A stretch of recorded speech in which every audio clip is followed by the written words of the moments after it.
Hi, everybody. Welcome back to the Little Art Studio podcast. I am sitting down today with Martha Skinner in her lovely studio here in Marshall, North Carolina. I'm going to go ahead and have her introduce herself. Tell us a little bit about you and what you do here. Yeah. Hi, Ashlyn. Thank you for coming. And is this working? Yes. Is the microphone working? Yeah. Okay. Where do I start? So you're going to tell us, I want to hear about kind of the mediums that you work in, as well as, you know, the art community maybe that you're affiliated with here in Marshall or, you know, expanding outside of Marshall, and we'll go from there. Yeah, I kind of work with everything. Right now, I'm working with tape, just really simple materials. But I started when I was a professor of architecture, and I started with video. Oh, okay. A lot with video, but I do photography.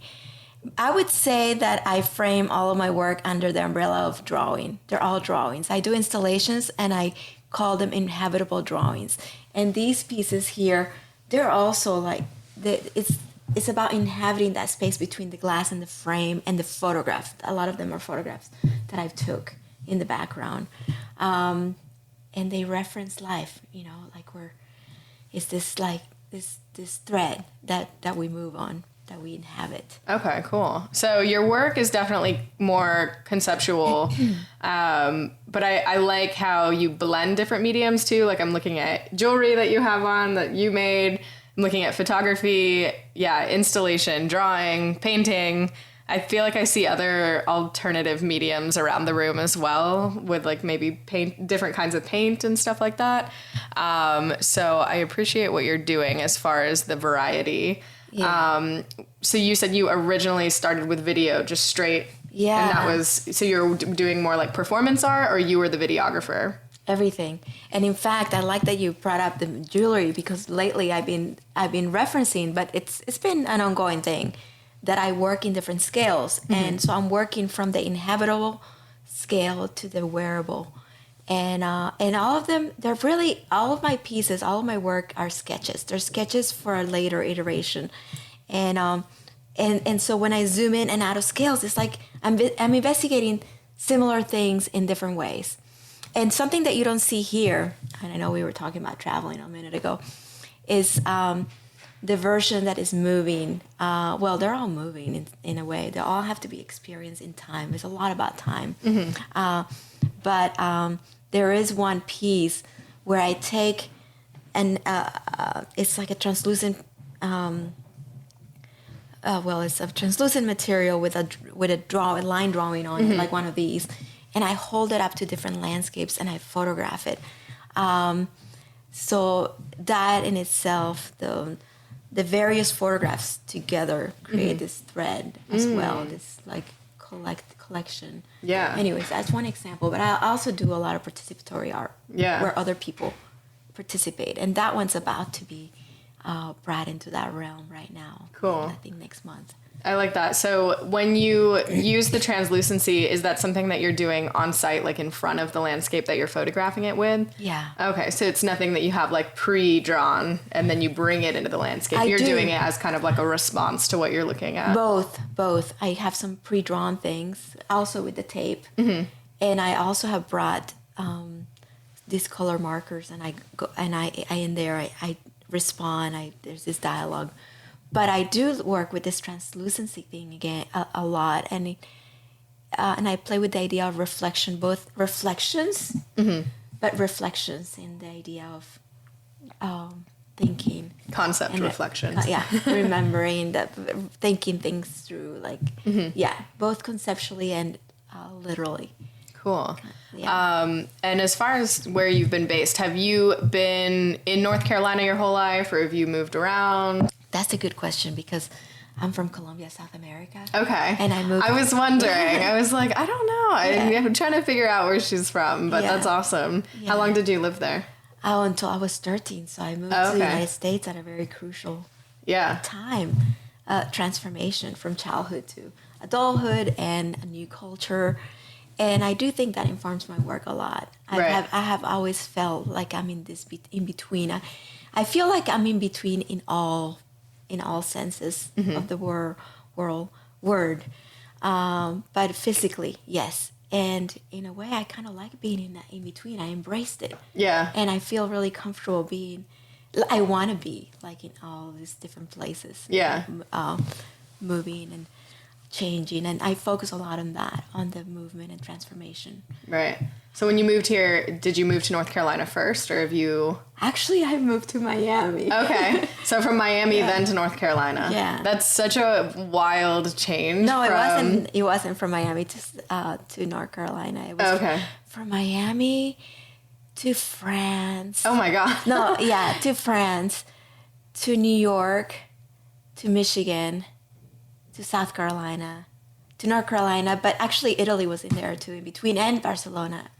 Oh my Spain. goodness. So you've been all over the place. Yeah. So do you feel like you grab different things from like the locations? I know you said you like to travel, but as far as living in a place, do you feel like that has impacted your work as far as what you're producing or your ideas, kind of like drawing from the things around you? Or do you think that your work is constant, like regardless of where you are? Both. I'm very fluid. I'm very intuitive, and I trust process, and I trust life, and I feel it out, and I usually come up with ideas.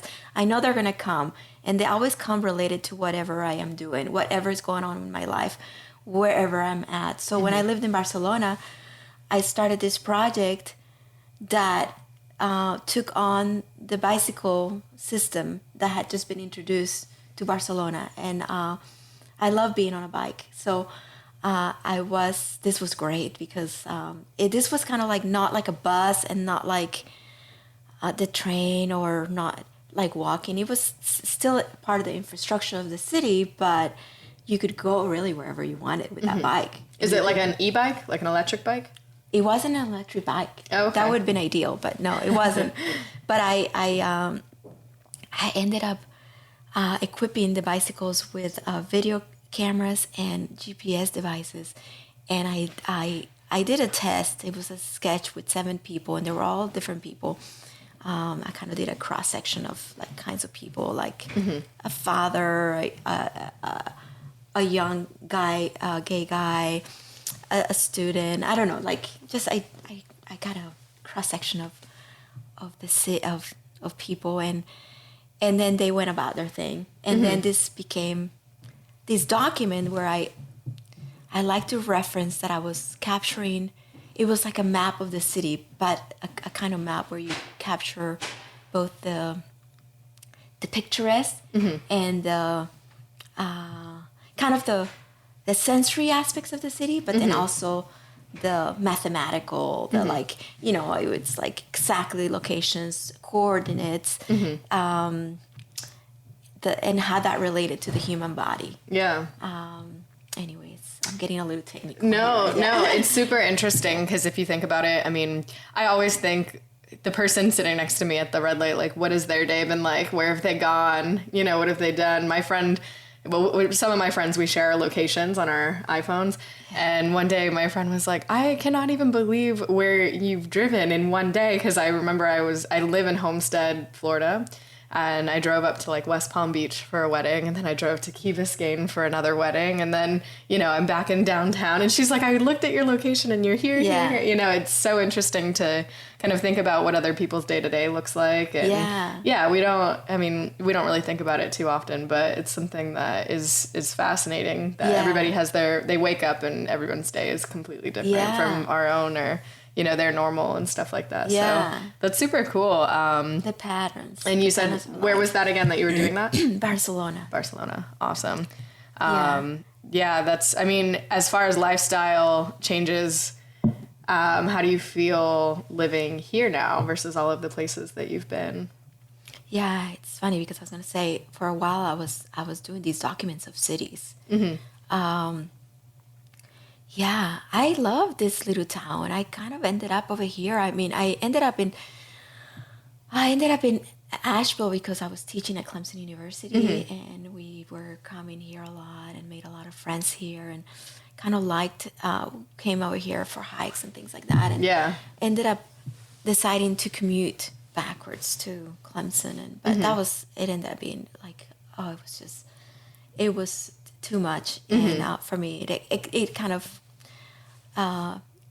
ex, exponentially amplified some challenges that I had, and so that kind of all led to me just being here, and then I discovered this little town, and it reminds me of the landscape reminds me of Colombia, and also it's just so beautiful, just the strip. And I was gonna say, for anybody listening or watching that doesn't know where Marshall, North Carolina is, we're in this teeny tiny little town that you would have thought, I mean, I feel like I'm driving through the 1950s right now. Like the time, it looks like it's not modern day. It's so beautiful, like old brick buildings, very small scale everything, and then the massive river next to it. It's just like the little town all the way down next to the river, and it's just beautiful.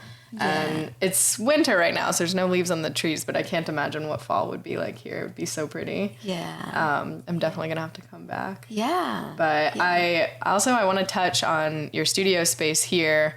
Like, how did you find this space? You said you share it with somebody. It's walking distance of your house. I kind of want to talk about that a little bit. Oh, I just feel so blessed. I just feel like everything just kind of always, well, my life has been rough. It's been like rough for a little bit. But it helps you to really look at things in a very positive way, to really focus on the good things. And I mean, I came here and a friend that I had met in Asheville offered me this studio, and she actually let me borrow it for a long time. She wasn't here a lot, so she let me borrow it, and now we share it officially. So that's how that happened. It just really flowed.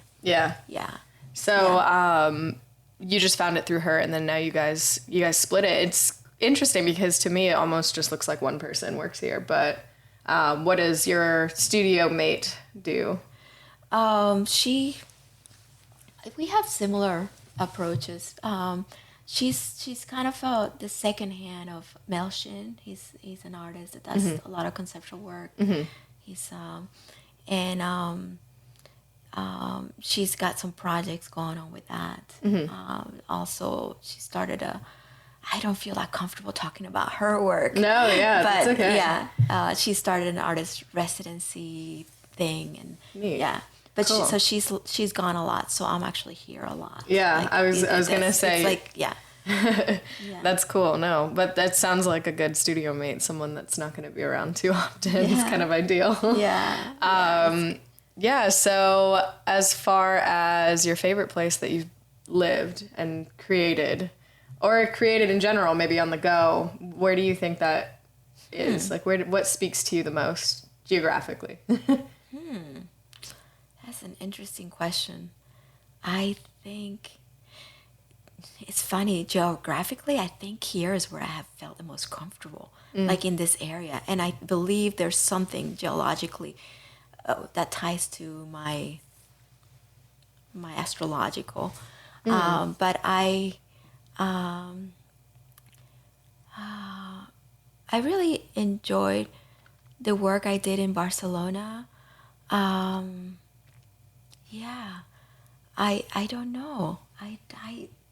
It's okay. In fact, while I've been here, I had kind of a pause from work. I had to really go into some deep kind of just life stuff that I had to deal with, and then the work became more about meditative, like about feeling okay during those tumultuous moments, and then I went into a different way, not a different way of working, but there was a shift in my life. So I guess that has been really special as well. I wouldn't say there's a location, and in some places I have been less working and more doing other things. So, okay. No, it's super interesting. I am curious as far as how long you've been making work. Like, how long have you considered yourself an artist? Is this something that you've done since you were a little one, or? Yeah, well, it's interesting because when I was young, I was the oldest of, I don't remember how many cousins, and I'm not even counting all of them, but I would say like 15 cousins. You were the oldest? I was the oldest. I was Okay. also the oldest of my brothers. I have 4 brothers, and I turned my grandmother's mansard. No, actually, hers and our mansard into like a school, but it was an art school. It was all art. And then we did performances. We created. You had asked me earlier if I did performance art. There was these performances, and it is that we did for the family. And so then eventually I went into architecture, probably because architecture was like more. I mean, I liked it. I liked the process, and I'm so happy I did it. It was a really interesting process, and I taught So that was like that. I was gonna say that was your career. That was my career. Okay. Yeah.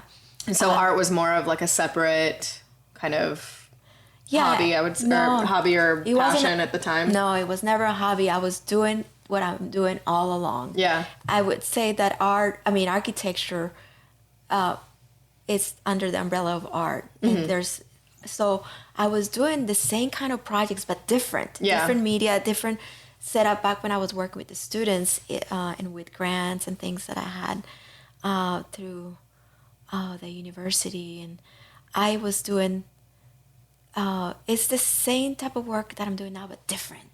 Like now I'm working really simply with what I can do on my own, but the same ideas about life and cycles of life and place and movement, transformation. So I can see now when I look at what I'm doing, I can see how all of that informed. But back then, I was under the umbrella of being a professor at a university, working with students. And to me, the students were more kind of like, I never felt like I was really teaching. It was more like a collaboration. And I kind of approached teaching in architecture like a choreography. Now I'm bringing choreography. But choreography, it's cool, yeah. Yeah. Tangents are fine. I am totally like, but no, it's not a tangent. It's like, that's the choreography of life, right? Yeah. The choreography. And that's, for me, that's performance. One of the friends that I collaborated with recently here, she's a dancer, and she told me, Martha, you do performances that are not performances. And I love that quote because that's true. It's like all of these are performances, but they're not performances. They're just life. If you kind of think about it, though, life in general is kind of performative. Yeah. Like how we present ourselves in the morning, you know, how we get dressed. Like it is kind of day to day is a performance almost. And I don't know, I kind of always think of like the Truman Show. If you ever watched that movie where they were like secretly filming him, and it's like he was like this massive icon, you know, for this TV show, and everybody was watching him. I kind of think of life like that, you know. It's like everybody's watching you. You are performing every single day. It's a strange, kind of existential. Oh yeah. There's a film that a writing that I referenced by Pier Paolo Pasolini. Where he talks about the long take, and he talks about life, and I haven't talked about this in a while, so it's a little rusty, but he references the assassination of John Kennedy, and but anyway, he I guess the thing that I'm trying to get to is that he does talk about, you know, the fact that that your story is not complete because it's always changing, and that in a way kind of like the Truman Show, like we can't like know the outcome or frame it until it's done. Oops. Oh, I think that's creating some sound effects here. Let's make some music. So but I mean, that's what it is, and that's what it was on the bicycles, and that's what it is. All of these things. I mean, right now we're kind of talking about it abstractly, but if I started to talk about a piece, or it'll come. Yeah. No, super cool. A lot of your work is very linear, is what I'm seeing. Does that kind of play into that? Yeah, linear, but at the same time, I don't think life is linear and time is linear. There's a really great little book that I like by Alan Lightman. It's called Einstein's Dreams, and it's like a whole bunch of little vignettes about time. And I'm gonna list these books in the comment section so people can check them out too. I really like that, and I like also. I'm blanking out now, but Italian, but another Italian, but I forgot. But anyway, we leave it. But no, it's linear, but it's not. Time is so interesting. Yeah, it's really. So like you said you kind of started in the presence, like with your family, like performing for your family and kind of teaching everybody else art. So your family was really supportive of your career choices. Yeah. Curious about that dynamic. I know there's a lot of artists that aren't supported by their family, so I'm curious. You know, maybe in your culture, your family, you know, how was that for you? Yeah, I'm really thankful for that. I mean, I think my parents pushed me into architecture because they thought that would be like, I mean, stable. Yeah. And but I really believe that people just have to do what they love. Yeah, it doesn't matter what, just do what they love and trust and do. Combine the different things that they love and create something that's unique to them. But no, I think my family inspired me actually. My mom she's just really creative. My aunt, her sister. I was going to ask if you had any like artists in your family that you looked up to or. Yeah, all of them. Like actually, my mom has two sisters and one of them was a painter. She worked with oils. The other one was very crafty and I would go to her house and we had materials and I would do all these crafts with her. My mom just has always been a very hands-on person, just like she does everything. She likes music and she loves photography. She's just a creative person and very handy. She reupholsters furniture, she paints, she just and figures out things yeah, so, and lately, because I went through this process where my life kind of turned upside down and backwards, and I had a kind of reboot. I even fell into the ocean and nearly died, and it's actually because I had been asking for it. Actually, that's funny. I had watched I was at a motel with my ex-husband and my daughter, and I saw this guy on TV that this old man that had amnesia and he didn't remember and he was lost and then they found out that he was a chef and a professor and I don't know what else, a few other things, and I thought I want to be like him. But and then and I needed a change and he came in a really intense way. And I really emerged out of the ocean. I mean, I survived, but I emerged on a different shore with a blank sketchbook because I had my sketchbook and I had a little backpack and I was able to get it back on and swim out of there or get pushed and get out of there at some point after I was nearly smashed into rocks and all that. But I see, this is where I lost my train of thought. No, that's okay. But because you were asking me about the support of my family.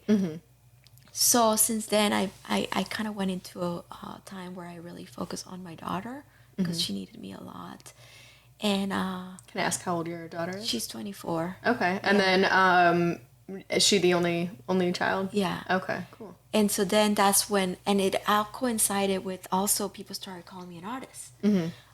Around that time, my work got selected for the museum of the Asheville Art Museum for a new wing that they had added of new media, and I just submitted my work and they accepted it.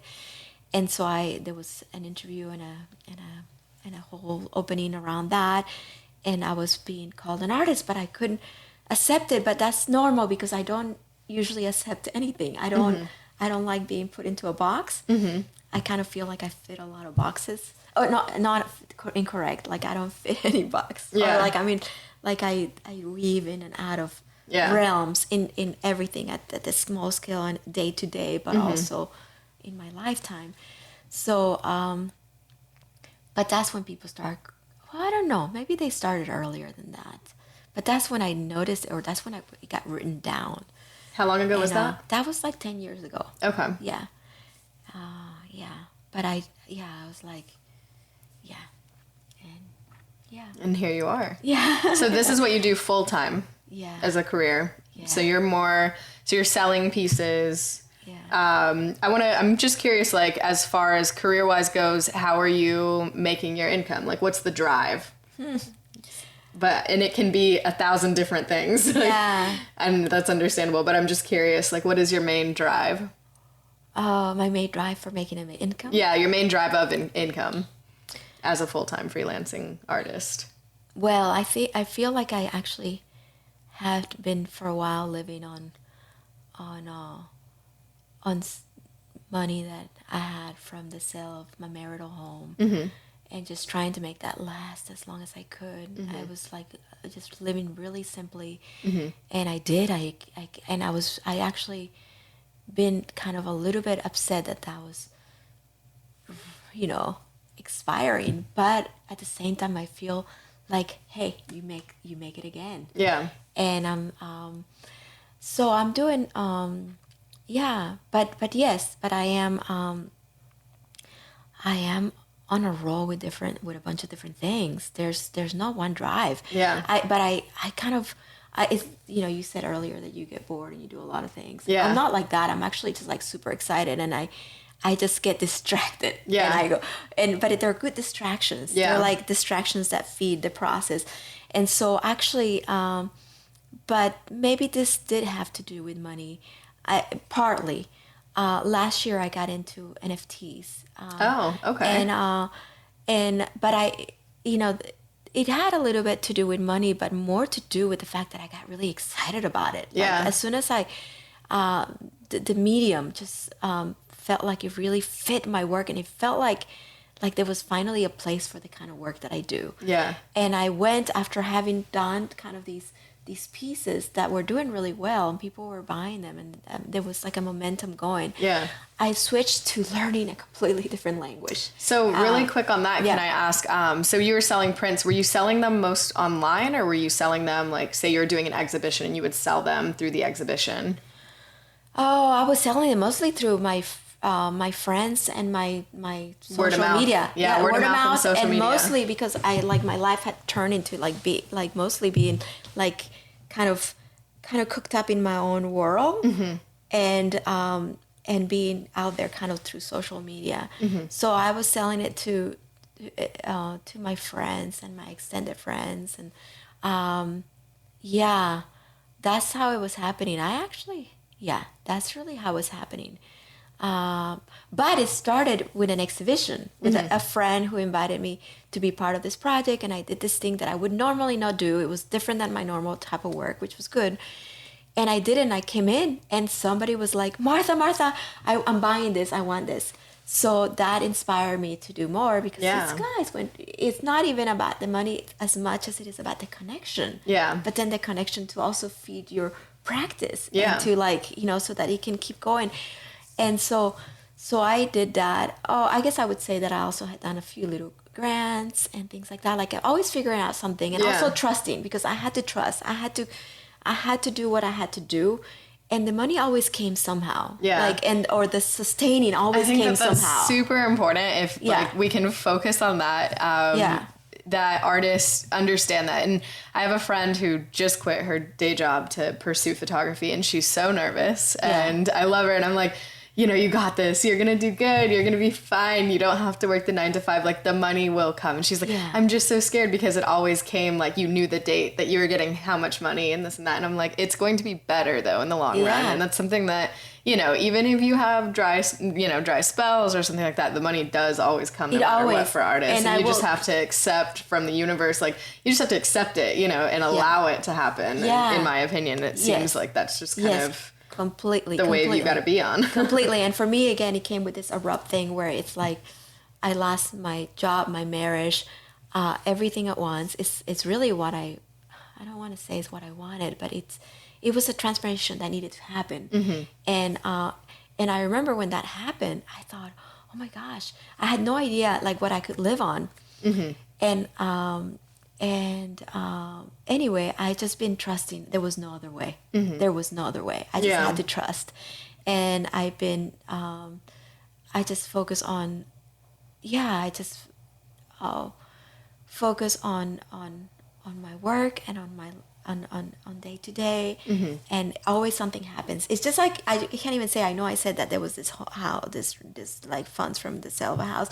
That's one thing, but it always came from somewhere, and so yeah. Anyway, so then, but I feel like there's about to be like an explosion, like of more fluidity there. Yeah. And so I went into learning this other language. The NFTs, yes. Let's go back to that because I'm so curious about that. And it did create an interruption to that flow that was going, because there was like a little momentum going. And when I went to investigate this other thing, I had to get completely consumed. But that's kind of how I am too. And it was super exciting, super exciting, because it felt like, it felt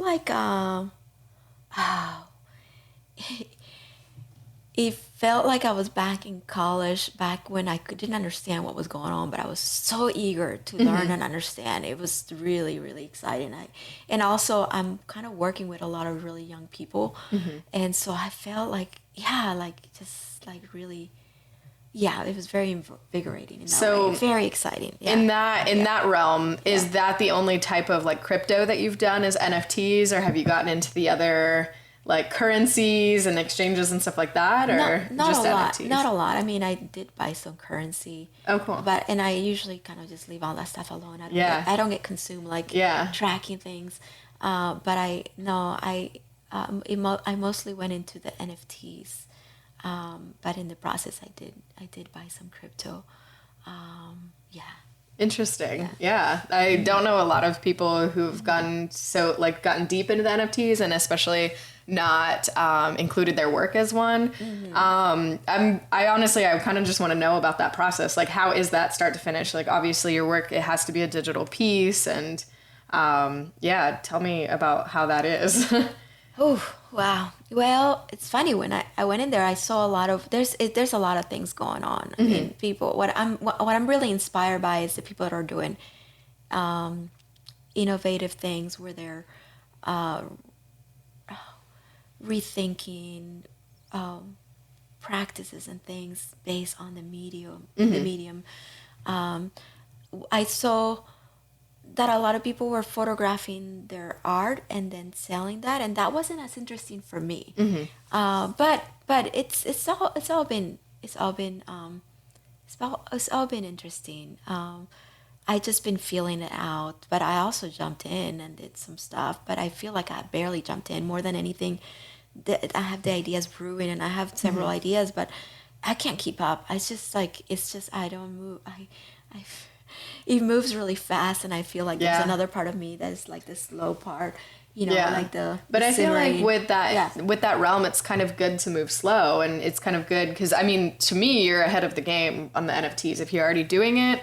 Obviously, it's been around for a little while, but I feel like it's not really taken off in the way that it's going to. So if you're already in it, I feel like that's great, because once it really hits, then you're going to be pretty set, I would hope. But I have no idea. That world is so conceptual to me that I don't really have a full grasp on it.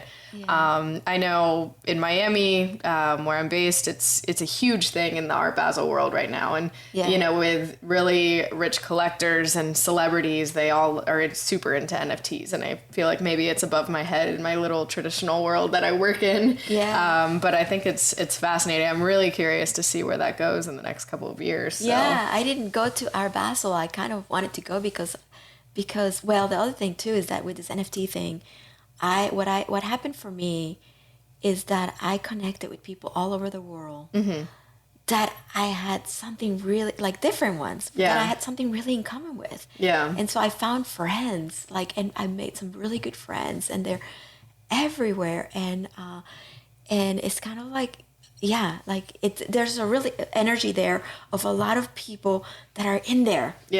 Just really excited, and we all found each other. And so a lot of them were going to Art Basel, and I wanted to go. I wanted to go, but I ended up, I have an itch on my nose. Okay.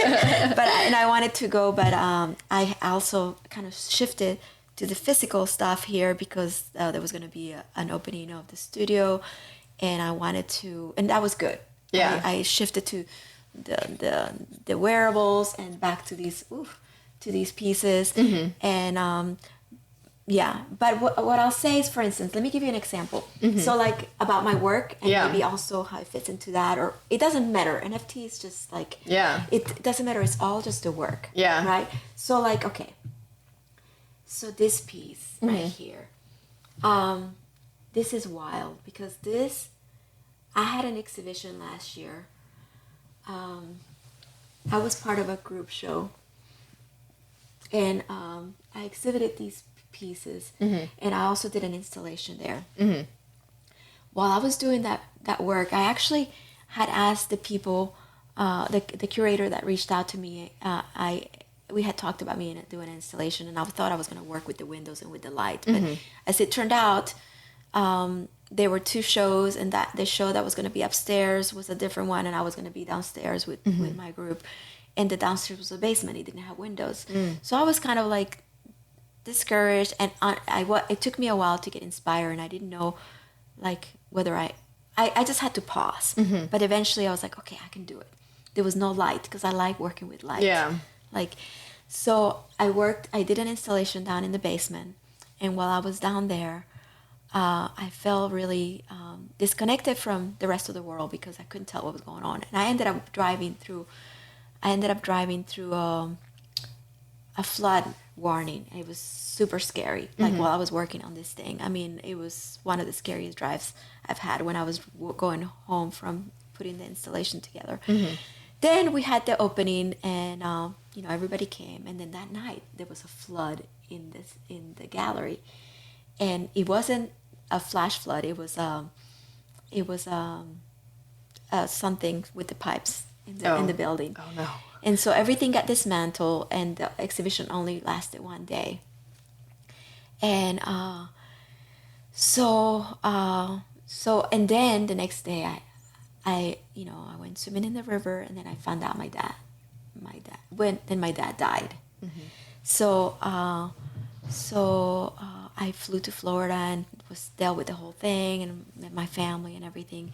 When I came back to the exhibition space, I went in, and because they had removed the flooring between the two floors, there were these gaps of light, and light was filtering through and creating this like majestic light play. And I took a photograph, and then I went home, and then I think pretty soon after that, I can't remember, I made this piece. I'm gonna link this one specifically so we can. I can either put it up in the video or have it linked in the audio so people can click it and check out what you're talking about. No, it's super cool. I love that you're working. Because that's a very specific time of day. It's very. It's the word like serendipitous, I think is the name, the word that I would use for something like that, like kind of something you'd stumble upon, and in that moment is when you can make that piece, which is kind of crazy to think about. But I'm just giving that one as an example of like my work in general. No, it's super beautiful. And the story continues because then what happened was I took the photograph, then I did the drawing, then I kept it quiet. I didn't show it. I showed it, but I didn't really show it or put it out there because I wanted to, whenever the show opened again, because there was going to be another opening, I wanted to exhibit it. And the show kept getting postponed because the work ended up being really lengthy. And then when it opened again, the real date came. And it came out to be the anniversary of my dad's passing. Oh, wow. And then it was just wild. And I was actually really excited about that. I just felt like this is really magical. This is really intense. This is like, and I just felt like and at that time we were going to actually bury my dad. And I decided, no, my dad would want me to do this. So my family understood, back to my family supporting me. They understood that, and my dad would want me to be there and to be part of the opening and all that. So it ended up being really special that this piece, and I ended up meeting some people during the opening, and we stood and talked about their own stories that tied to this, and we had chills standing in front of this piece, and the piece was glowing that day, and it was really like the special piece, I would say. And then my dancer friend, who I have collaborated, we don't see here, but I have collaborated with a lot. She she dances, she moves, and I draw. And like, it's like she responds to my drawing and I respond to her body movements. It's so cool. So my dancer friend, she came to see the exhibit because some of our collaborations were up on display. Mm-hmm. And she stood in front of this and she looked at it and she said, I want to get in there. Mm-hmm. Martha, can we find a space like that Mm-hmm. and do a piece in it? So I was like, yeah, you know. And so then the next day I met with a friend a new friend that I met recently, and then I told her about it, and she's like, a barn. And so then she took me to go look at barns, and we started looking at barns, and here we are. But then that's where we go back and we go. It's like, I don't know if you see how it's like it is life, and then it's like you inhabit it. You know, I say that my life is a drawing. Mm-hmm. You know, my life is the process. My life is the drawing. My drawing is the process. Mm-hmm. And that's an example, and that I wanted to. It just occurred to me Yeah. to share it. Yeah, no, that's incredible. I think as soon as your work, like you said, everybody's standing around and like sharing their own stories, as soon as people can connect, even just past the art piece too, because you're connecting really with human beings at that point, I think that means that you're doing it right. You know, that's exactly what your work should be doing. Mm-hmm. And I think if you can connect through one person, that's your job is done. You know, like you've made it. And that's exactly how, you know, the art world should be. It should be a little bit more based on that connection. And I feel like sometimes I don't want to say that it's getting lost, but I feel like the over commercialization of things is kind of taking from that. Yeah. So seeing that, it kind of gives me some hope. And, you know, I like to see that with artists. And, I'm so glad you brought that up, because when I created a little retrospective for myself a few years ago, and the woman that was working there, she walked through everything, and then she said, the underlying thing that I see here is connection. Mm-hmm. And she's completely right.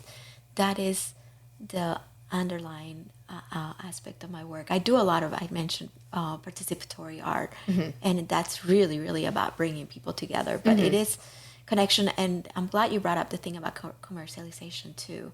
Somebody recently told me, somebody close to me told me, your work is not commercial. Mm-mm. And I don't want my work to be commercial. Yeah.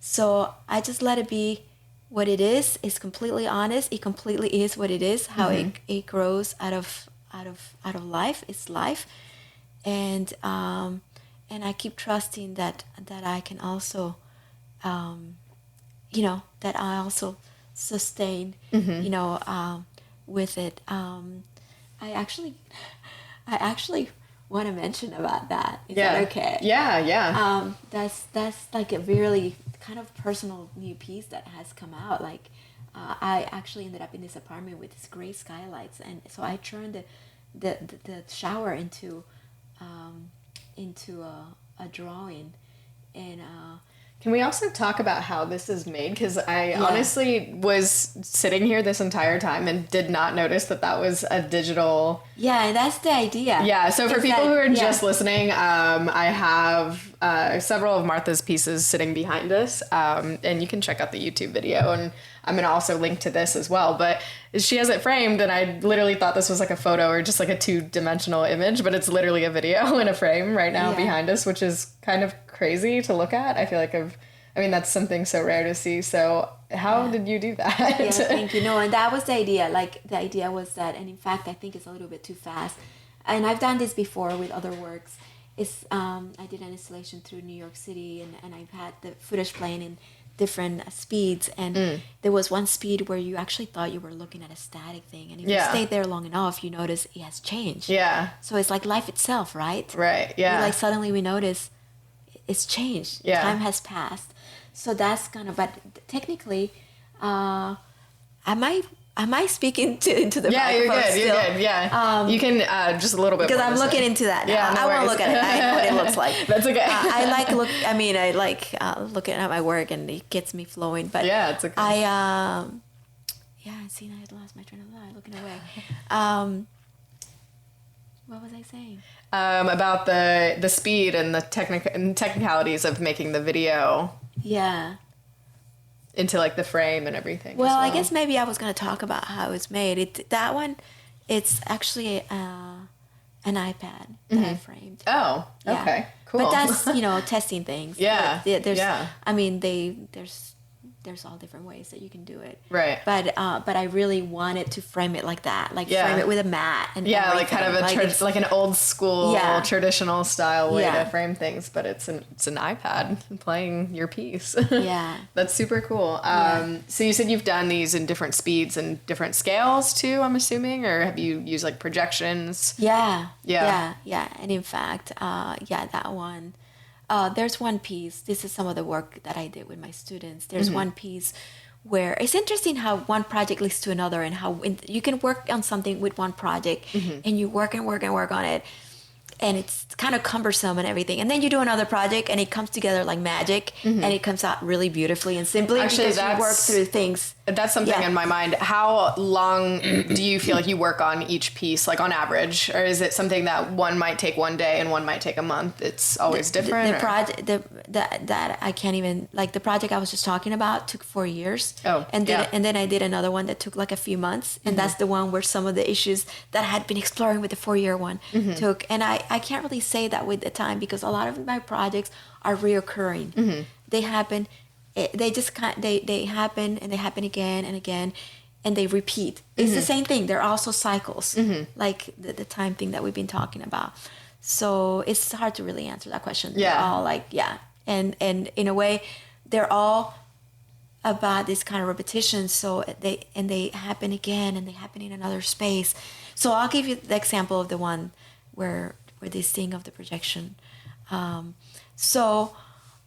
We created a body of string, which was kind of an inhabitable screen, and on it we had light being projected, and a couple of lines that actually were coordinated with time, and then inside were these two tiny little monitors.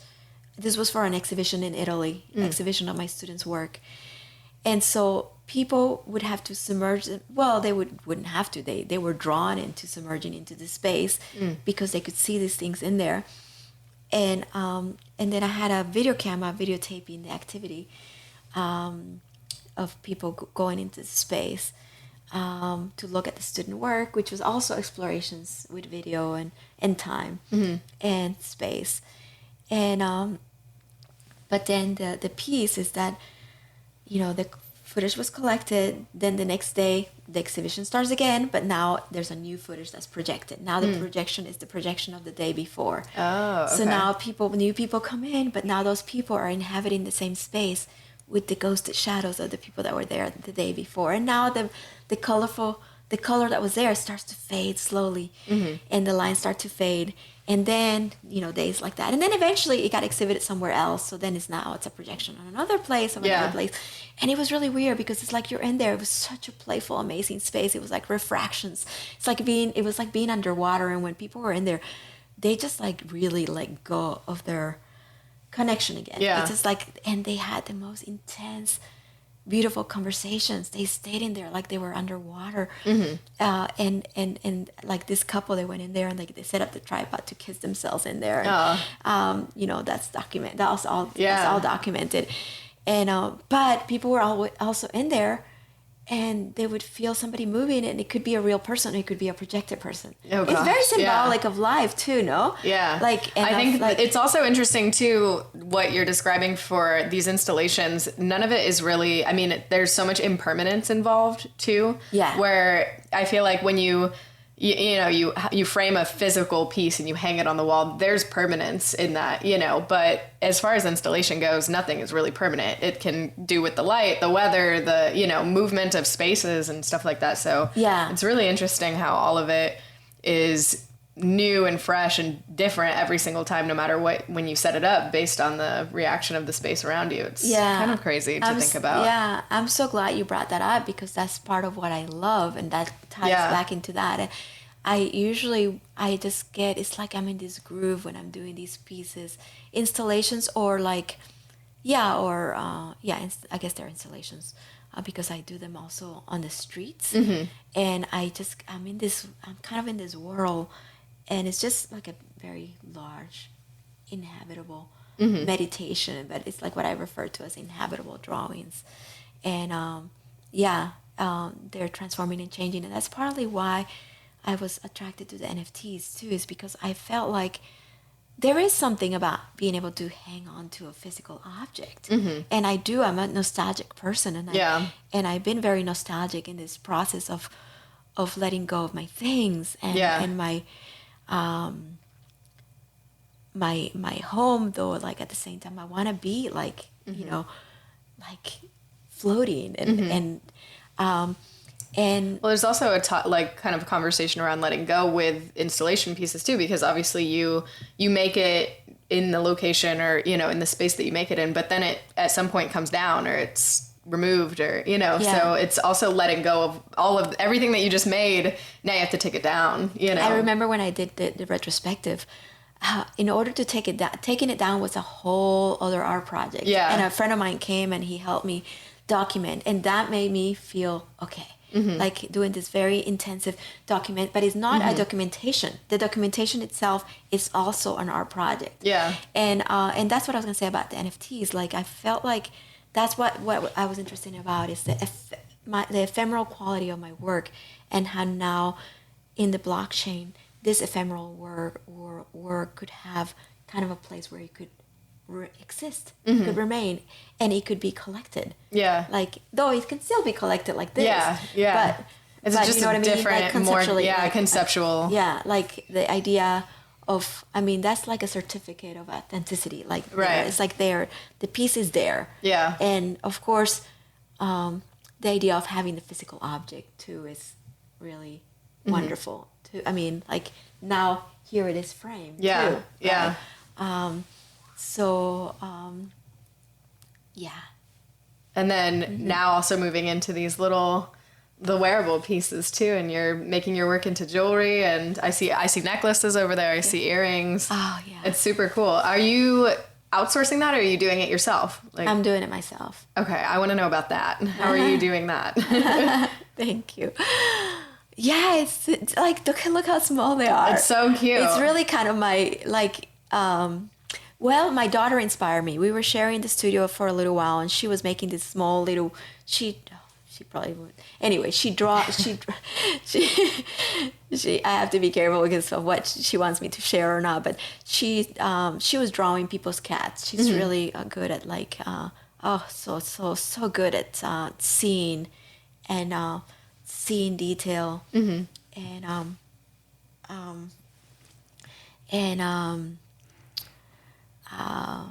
and so she would study people's cats and do these little very, very intricate little tiny drawings. So I was inspired by her process. And then I was doing, what was I doing at that time? I don't remember. I think I was working on these middle-sized ones, but I was, at the same time, I was also working on these installations below my apartment, and also this, where I was following the shadows of the buildings, or the shadows cast from the light lines floating, and kind of getting into this dialogue with these lines and creating new lines. And so I was doing all of these things, but then I got inspired by the very small endeavor of my daughter, these tiny little things. So I started doing it too with, and I also thought, I was just also thinking, I'm also interested in art being accessible to people. Yeah. So, and always, I like, actually my art, like when I was teaching, I didn't have to charge for the art. I just did it. Yeah. I had an income. I didn't have to make money from my art. I wanted it to be more of an experience for us to share, for people to connect, for people to come together. So just thinking, okay, here's something that might be more accessible to certain people, and also functional. Yeah. And then they're called tiny art you wear. Yeah. And I really, I do like that idea. I don't want them to transform too much into them looking like jewelry. Yeah. I want them to still look like a piece of little art pieces, that you're wearing. Yeah. Super cool. Yeah. So are you doing these then? I guess, I don't even know, like, what is the process like for shrinking them down and, the materials and stuff like that? Yeah. That's with the recyclable plastic. Oh. And I do shrink them down. Oh, okay. Yeah. Okay. Yeah, I heat them up and shrink them down. Oh, it's kind of but like... they're small. Like, I Yeah. mean, they're not very big. I draw them small, and Yeah. then I shrink them down even more. Super cool. Yeah, and that kind of goes with the idea of, like, and I just wanted to mention that, when I did this project, at a certain point, I remember that it tied to a dream that my daughter had when she was younger, that she woke up and she says, "Mom, I had a dream that I lived in a drawing." But that ties back to the process. Yeah. Right? And then, I don't know, shrinking, and I mean, I hadn't thought about the part of the process of shrinking it. Not only the fact that you're working at a smaller scale. Yeah. But that's interesting too, in terms of being an architecture professor and being a designer and practicing architecture and designing buildings. In that process, we draw things at different scales in order to figure out everything about the building. Yeah.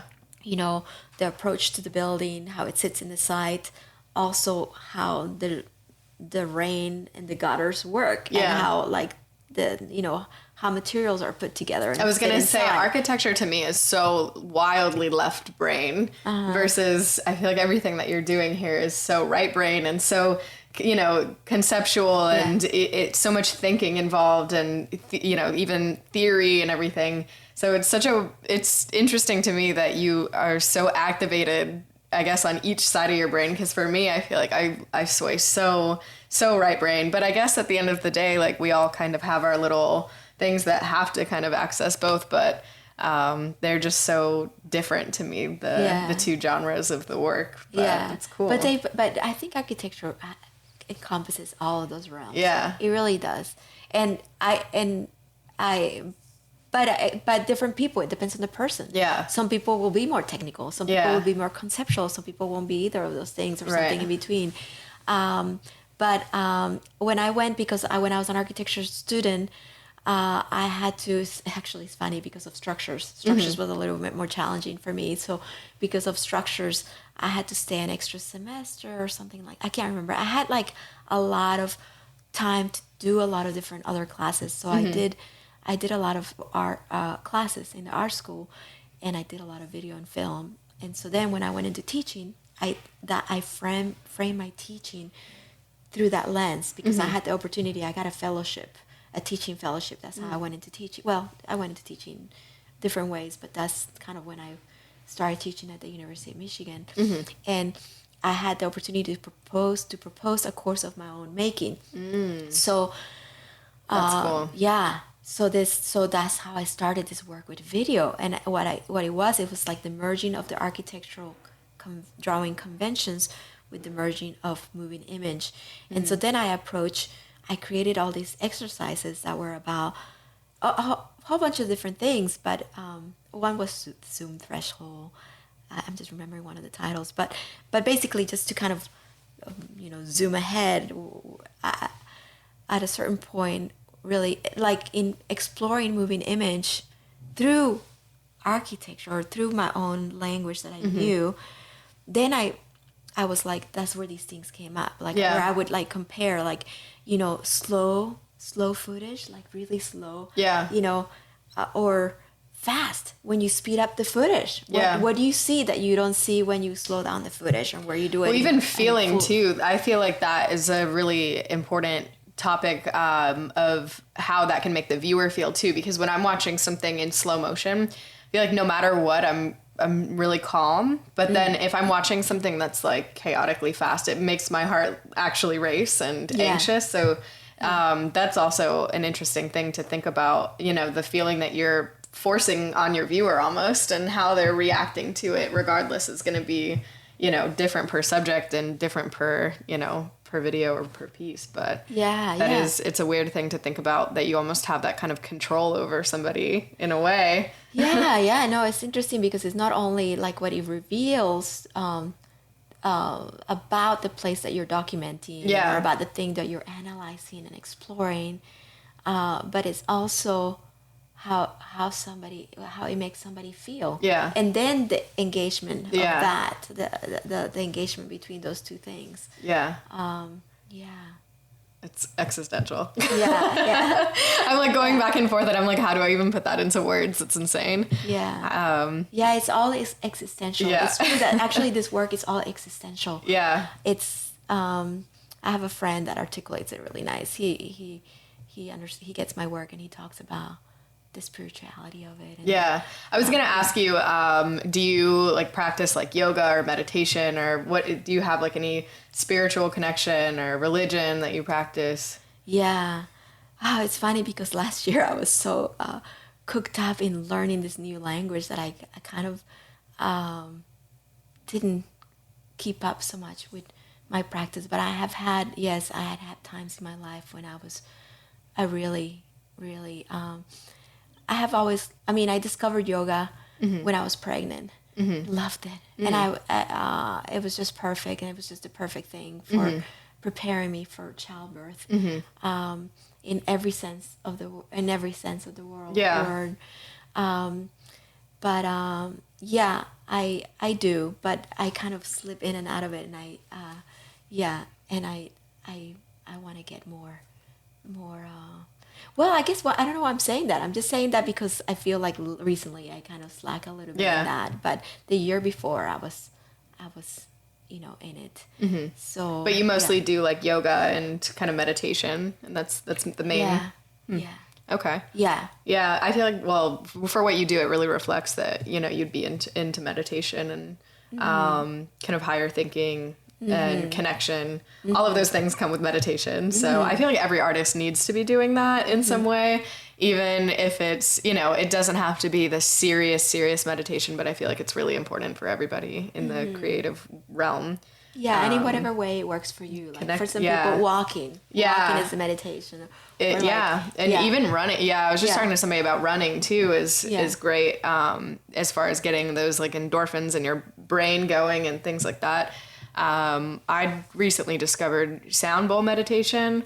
I had always thought it was a little like out there, kind of woo-woo hippie, but I recently got into that, and it's like a cleanse for your mind, and it's just it's amazing because, we live such fast-paced lives, and I never stop as a person. I wake up early and I go to bed late, and it's like the entire day is just going, but that sound bowl meditation is amazing, and it's something I literally want to try to do every single day. And I'm not there yet, but it's a goal. But I think that meditation is really important for everybody, however you can find it. Well, the vibrations of the sound, I actually treated my mom and my daughter to it wasn't the bowls. I don't know what it was, but it was amazing. It was by a really great sound person. And my mom went into another place. My daughter wasn't interested in doing it, so I was kind of like between, and I didn't. But I go to it too. Yeah, it's amazing. But I kind of had to. At some point, I had to do it just to really survive life. I really did, and I think a lot of times people get pushed into things well, anyway, I don't want to get into this conversation. Yeah, that's okay. No, but I just think that this it does help everybody. Yeah. Nice. To balance whatever is going on that's challenging. Yeah, I like that you use real life circumstances in your work, and I like that it's related to it, but also can be kind of an escape from it in a way, from what I can see at least. You can correct me if I'm totally like an escape or a pause from what's going on, in life, and lets you kind of focus on something else. And well, I don't know if I would call it an escape as more as entering, as getting very connected to myself and the process. Because actually, sometimes the opposite of escaping. Yeah, maybe. That's cool. But maybe it's both. I just don't know if I like the word escaping. Escape. Yeah. But it's interesting though. Okay, so then you're doing the opposite. Then you're going like deeper. Like you head first into deep into my awareness with place and my body and my activity and my, like an example is when I started doing the one out on the asphalt outside of my apartment. I was in quarantine, and I went out there because it started as an escape. I really had to get away from the situation in the apartment. And at that time, I was going for a lot of walks at the river. That was really important, very necessary. But that going out to the asphalt right below my apartment was a kind of way of not going to the river, a different way. But while I was out there, I instigated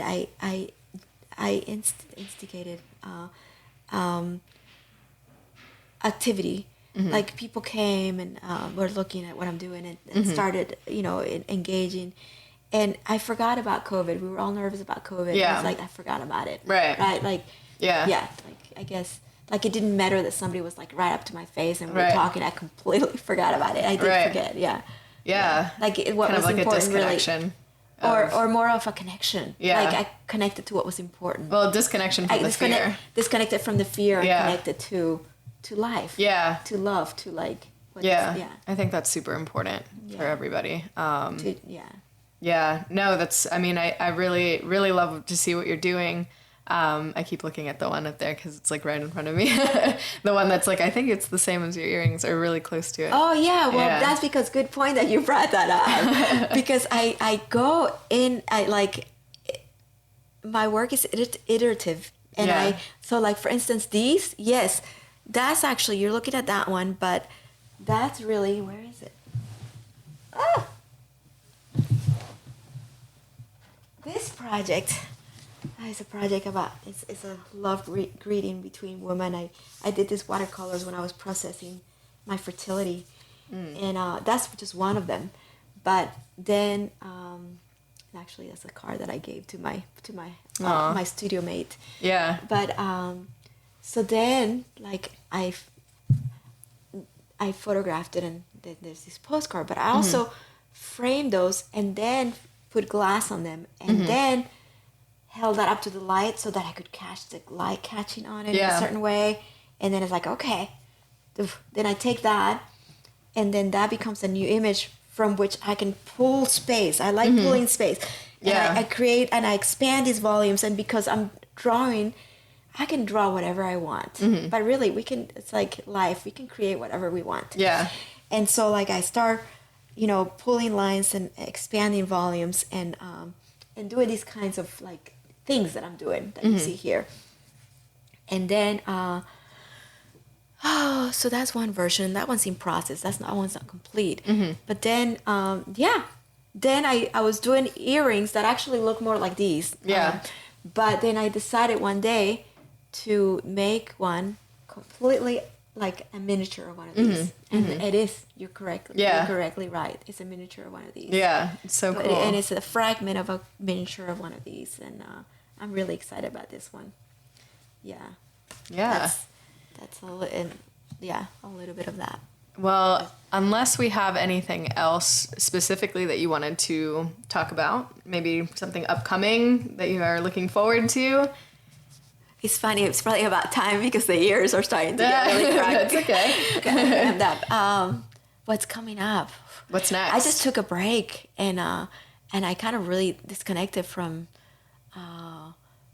social media and from the work, and I'm kind of healthy sometimes. Just literally reemerging, and it's what's coming up. Oh, I got a scholarship last year towards the tuition of a business class. Cool. And then my teacher got sick, so it was perfect because it got postponed. And we have a presentation coming up at the end of the month, and I'm really excited about that because it's like tackling my practice now from that. Like, I think it's actually more than anything is a manifesting process, because just doing all the numbers of what I do, and it's gonna help me stay on track with manifesting. How to sustain the practice. Right. So that's going on. And that's what's in my mind. But why am I not thinking about anything else kind of bigger and other things? I'm still kind of in that. Meeting with you is like the first thing walking into my studio. After just kind of disconnecting completely. Well, I'm honored to be here. Yeah, it's very neat. You. Yeah, I'm honored too. It's an amazing space. I'm super happy we got to sit down and talk about. I had a whole other list of questions in my mind, and then this just took off, and I loved what we talked about. I have one more question that is not related to your work. What is your most listened to song right now, or your favorite song right now? You can give me two. Everybody's giving me two so far. Wow. Huh. My most listened to song. I actually listen to this woman. I really get into it. I dance. I like dancing. Yeah. I have to look it up. If you can't think of it, you can text it to me. And I don't even know if I can pronounce it. It's a Mexican singer. Oh. Yeah.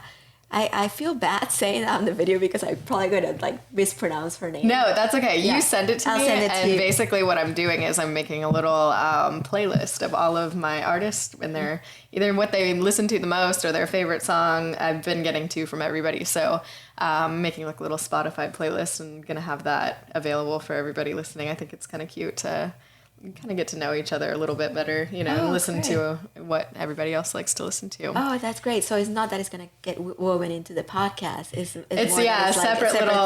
separate little thing. I think it's cool because everybody has such a different taste, and to hear it all kind of blended together in a playlist. So it's the side project, side quest of the podcast. And it's so funny. I really enjoy talking to you, and now I want to ask you questions, but we'll just stay in touch.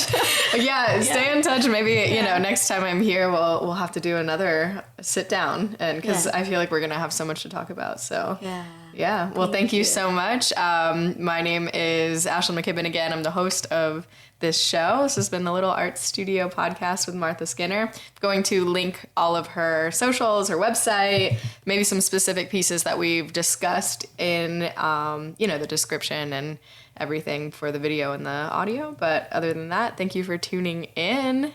And we'll see you on the next one. Thank you so much. Of course.